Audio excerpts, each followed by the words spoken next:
Isang mapagpalang hapon po sa bawat isa, lalo na po sa ating mga napipitagang pong mga nagdalaho po ngayong araw na ito. Ang aking impression po ay gagawin na lang po ito sa pamamagitan po ng isang tula. So sana po magustuhan po ninyo ang aking tula. Ang tula ay pinamagatang Tula ng Pasasalamat at Inspirasyon sa TM1. Sa unang hakbang ng aming paglalakbay, puno ng kaba, ngunit sabik ang taglay. TM1 ang naging daan, pintuan ng kaalaman. Sa piling ng guro, tagapaghatid ng aral na wagas. Ang lugar na aming tinuluyan, ganday kahalik-halina.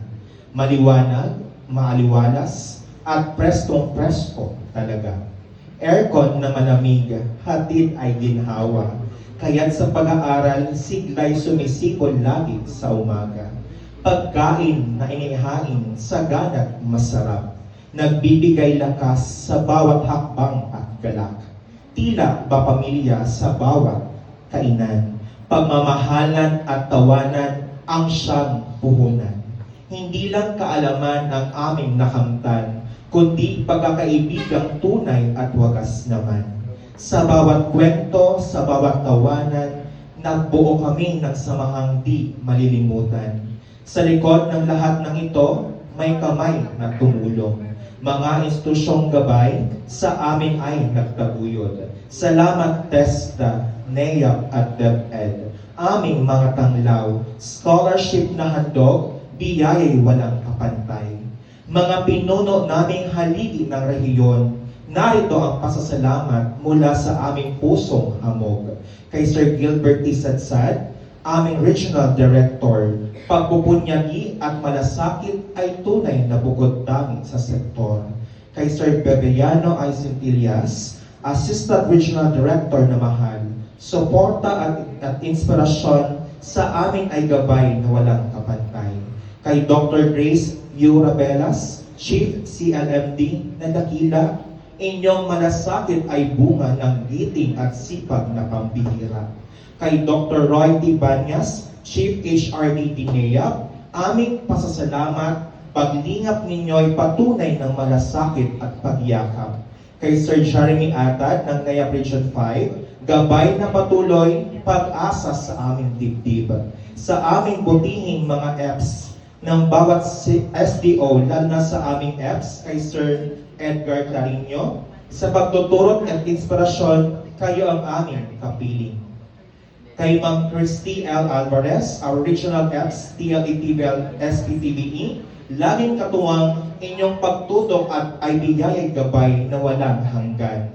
Kay Ma'am Mariming na aming pong principal at sa aming pong mga minamahal pong principal sa bawat SDO, pagmamahal ninyo'y sadyang napaka-espesyal. Inyong suporta ay naging haligi ng tagumpay, kaya't aming pasasalamat taos-pusong tunay. At higit sa lahat, sa mga facilitator naming mahal, mga gurong walang sawang nagbigay ng aral, kay Sir Mike, Sir Herbert, Sir Kaloy, haligi ng tiyaga, inyong pagtuturoy naghatid ng sigla.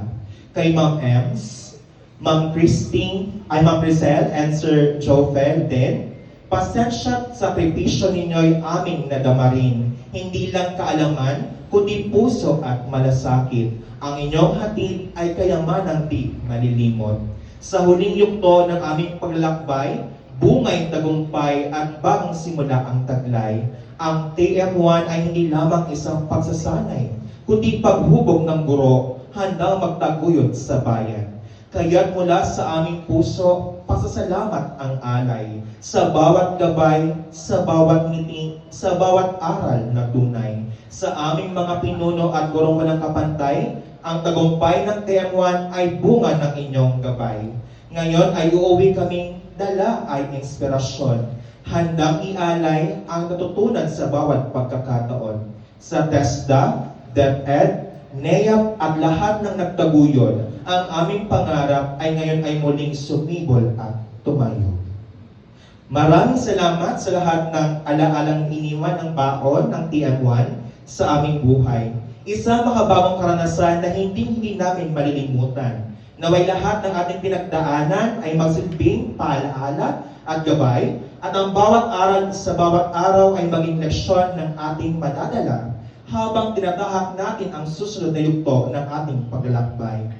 I want to end my impression with a Bible verse taken from Matthew chapter 5, verse 16. So let your light shine before men, that they may see your good works and glorify your Father who is in heaven. Thank you so much and have a nice day, everyone. Ayan. Isang masigabong palakpakan